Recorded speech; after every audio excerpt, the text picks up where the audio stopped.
Video game combat comes in many forms, but whether you're blasting enemies in first-person shooters, unleashing devastating martial arts moves in a one-on-one fighter, or lining up patiently and waiting for your go in a turn-based RPG, you'll generally know how violence is going to be conveyed across different genres. Not so with the contents of this list. Today we're looking at games that came up with something different, whether by putting a unique spin on a more traditional combat style or coming up with something completely new. Of course, we don't condone violence in the real world, but we actively encourage it in video games and are excited to see lots of different approaches so that there's really something for everyone. Variety is the spice of life, as they say. So let's all sit back and satisfy our atypical combat urges as we celebrate some games that took the concept of violence and aggressively bashed at it until it became something completely unexpected.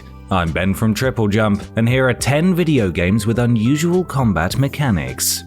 Number 10. The World Ends With You. The World Ends With You is an urban fantasy RPG released for the Nintendo DS in 2007. Players take on the role of Neku, who mopes around Tokyo, shutting out the world with his headphones. Very early on in the game, aggressive graffiti-looking animals appear, and Neku has to partner up with a fashionable young lady called Shiki to fight them off. How does a pair of Tokyo-dwelling youths fight off graffiti animals? With fashion, of course. Kind of. The combat in The World Ends With You sees young Neku equipping snazzily designed pins that grant him various touchscreen-based attacks. Different pins will require different touchscreen movements and cause varying effects, like engulfing the enemy in flames or zapping them with lightning. While all of that is going on, the player also has to keep an eye on the other screen, using the face buttons to control the partner's attacks in a quick-fire combat minigame that changes as Neku meets new partners. It's a lot to keep track of. The protagonists can also equip clothing that positively affects stats depending how fashionable the clothing's brand is, and can make brands more fashionable by repeatedly battling while wearing them. Sounds far-fetched? Well, as a bit of a trendsetter myself, I can confirm that looking good definitely gives a stat boost. Number 9. Katana Zero.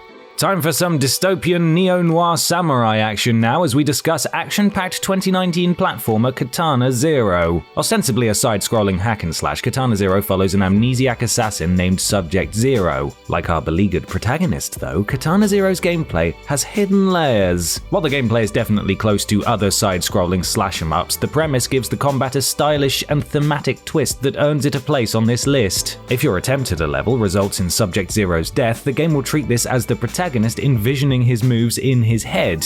It ended in him dying, so that plan isn't going to work. Let's think of something else. You keep doing this, approaching the levels in different ways, taking out baddies before they even know that you're there, and deflecting bullets with perfectly timed sword slashes until you get to the end. This, of course, is the plan that works, and the game will then play the whole section back to you at full speed noir movie style. It's a cool mechanic that attempts to present the trial and error gameplay of a tough action platformer in a way that continually makes sense in the context of the game's story, and it's all topped off with an extra helping of over-the-top, pixelated violence. What more could you want, really? Number 8. Receiver 2. We here at TripleJump aren't too familiar with real guns. We've seen films and television programs though, and so are vaguely aware that ballistic weapons tend to be a lot more complex and unreliable than most first-person shooters would have us believe. A few games have attempted to bring this concept into the gameplay, such as Far Cry 2 with its jamming guns mechanic, but Receiver 2 takes this concept to the extreme with a heavy focus on the operation of its featured firearms. The game puts every aspect of gun operation in the hands of the player. Don't expect to just press the reload button and watch a cool animation as the protagonist takes care of the details. In Receiver 2, you'll need to remove the magazine, manually insert the bullet, pop the magazine back in, and then pull the slide to chamber around. That's what it says here anyway. I thought magazines were things they left on tables in dentists' waiting rooms. As you explore the rooftops and hallways of Receiver 2, disaster is always mere moments away. Shoot out a window while you're standing too close and expect to be sliced by flying glass. Pull your gun out of its holster too quickly and risk shooting yourself in the leg. You wouldn't catch Master Chief or Doom Guy making such rookie mistakes. Number 7. Metal Hellsinger. Speaking of Doom Guy, the Doom series is most known for its intimidating demons, satisfying weapons, and visceral combat, but keep going down that list of associations and you're sure to reach its unapologetically metal soundtrack. Metal Hellsinger is an FPS released in September of 2022 that wears its Doom influence plainly, but takes that heavy metal association even further, making it the focus of its rhythm-based gameplay. Classified as a rhythmic first-person shooter, Metal Hellsinger puts players in control of a lost soul referred to to as the Unknown and presents a variety of demon-filled hellscapes to explore in the quest to regain her stolen voice. As with the modern Doom games, the Unknown has access to a number of devastating weapons and possesses impressive maneuverability. Unlike other FPS games though, Metal Hellsinger rewards players for their musical timing. A rocking metal soundtrack will be accompanying the action throughout, and blasting enemies in time with the beat will deal extra damage and fill a combo meter. If you're lacking rhythm, you'll be struggling to get through each fight, causing very little damage as the enemies pile up. Get into the groove though and become a rock god, obliterating demons in glorious violent heavy metal euphoria. Try to resist letting go of the controller to throw up the devil horns though. Number 6. Puzzle Quest Challenge of the Warlords. I would try to tell you that at first glance Puzzle Quest Challenge of the Warlords looks like your standard fantasy RPG, but in truth it's pretty obvious from the get-go what's going on here. I mean, it's right in the name. Yes, Puzzle Quest is a fantasy RPG in which players try to defeat their enemies by aggressively matching gems Bejeweled style. Initially released for the Nintendo DS and PSP in 2007, Puzzle Quest Challenge of the Warlords deals with things like orc and skeleton encounters by thrusting the player into a match 3 game of life and death. Matching the various colored orbs gives the mana required to cast spells, while giant stars grant experience and gold grants gold. The ones you'll really be wanting to match though are the skulls. These cause damage by zapping your opponent with electric skull energy, and some will even explode, granting the effects of the gems around them too. Puzzle Quest had 2 sequels, Puzzle Quest 2, a direct continuation, and Puzzle Quest Galactrix, which sees players battling enemy spaceships, mining asteroids, and doing other such space-age things. Also, the colored gems are hexagonal instead of circular. Are hexagons more futuristic than circles? The Puzzle Quest developers certainly seem to think so. Number 5. Nights in the Nightmare.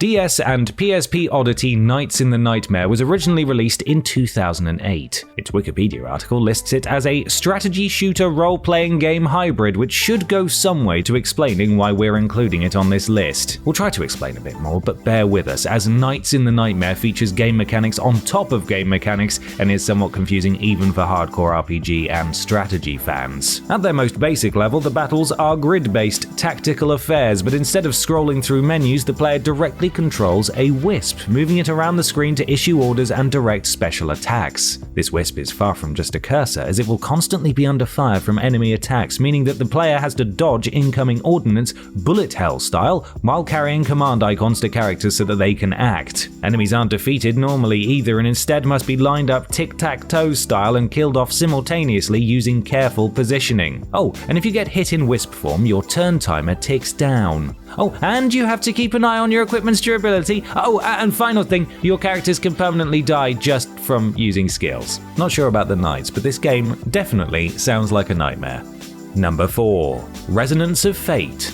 Have you ever seen a John Woo film? Have you ever witnessed the glory that is Chow Yun-fat effortlessly blasting away with dual-wielded handguns while chewing on a toothpick? Back in the mid to late 2000s, someone at developer Tri-Ace obviously had, and thought that mixing such stylish gunplay with a turn-based combat system sounded like a good idea. Action-packed 2010 Xbox 360 and PS3 RPG Resonance of Fate was the result. At first glance, the battle system may appear fairly run-of-the-mill. Commands are issued while the action is paused, and then said commands are carried out by one of the 3 protagonists. Start getting to grips with the mechanics though, and things get a little more outrageous as you're lining up elaborate moves where your character dashes across the arena before vaulting into outrageous displays of mid-air gun fu, all presented in glorious slow motion. There are plenty of other factors that will keep you occupied during combat too, such as collecting bezels to stay powered up, interrupting enemy charges, and keeping track of different damage types. If things get too complex though, just remember that as long as the protagonists are constantly leaping through the air and blasting with wild abandon, you're doing something right. Seriously though, has no one ever heard of taking cover?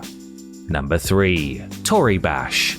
Originally released back in 2006 for the PC, Tori Bash got a port to the Nintendo Wii in 2010. It's an online fighting game with turn-based combat where players give their doll-like fighter various commands while the game is paused and then watch the action unfold as the turn plays out. Unlike the usual turn-based RPG commands such as attack, defend, use item, and so on, Tori Bash gives players quite a bit more control when it comes to their avatar's specific movements. The game is played by manipulating your avatar through joint control, and controllable joints include the neck, elbows, glutes, hips, knees, ankles, and head, shoulders, knees, and toes. While confusing to new players who will often see their avatar flailing about like a wounded, wacky, inflatable waving arms tube man, watching seasoned pros is quite the spectacle as their ball-jointed stickman unleashes epic martial arts moves on hapless opponents. These fights can then be viewed as full replays, with players watching in grim fascination as spectacular bouts unfold and a frankly needless amount of bright red ball-man blood is deposited around the arena. I try to look away, but I can't. Watching those quivering mannequins leap around and pummel each other into gory messes is just too... well, it's fascinating, really. Number 2. Magicka. Released for the PC in 2011, Magicka is a multiplayer fantasy adventure game in which everyone is a wizard. No warriors, rangers, or rogues here, please. Only masters of the art of sorcery are welcome. We've got spells to cast, and a very specific mechanic for doing so. As our robed protagonists set out on their quest to protect the land from an encroaching doom, players are tasked with casting various spells to confound and defeat their enemies. These spells are not limited to any kind of cooldown mechanic or mana bar, and all of the best spells are available from the beginning. The only limits to what players can cast are their quick thinking and the speed of their fingers. You see, the spells are all linked to 8 basic elements which are tied to a certain key on your keyboard. Stronger spells require specific combinations of elements to be invoked in the correct order, meaning that casting them requires the player to quickly type the correct key combination. You might be thinking you could use Magicka to train your typing skills for job hunting, but we wouldn't recommend it. Only being able to type words made up of the 8 magical elements looks kind of weird, honestly. Number 1. Acron. Have you got time for one more? You would if you existed in the Acron universe. You see, Acron is a futuristic real-time strategy game released in 2011 and is notable for a couple of firsts. It's the first real-time strategy game with time travel mechanics and is the first game to offer open-form multiplayer time travel and gameplay. It does all this by using the clever mechanic known as time waves, which are constantly flowing on an indicator at the bottom of the screen. When one of these waves reaches the end of the indicator, the time-based shenanigans you've been setting up will occur. This means that you can send squads of soldiers or tanks back in time to counter-ambush an ambush or undo a costly mistake that saw one of your valuable units shot down. It may sound like cheating, but when your enemies also have access to such time-bending technologies, battles in Acron become a test of who can outthink the others on multiple chronological levels. It's all a bit too much for me. I can barely get to work on time, let alone manage multiple squads of troops across multiple possible pasts and future timelines. In fact, sometimes I can't even time my voiceover correctly with the end of the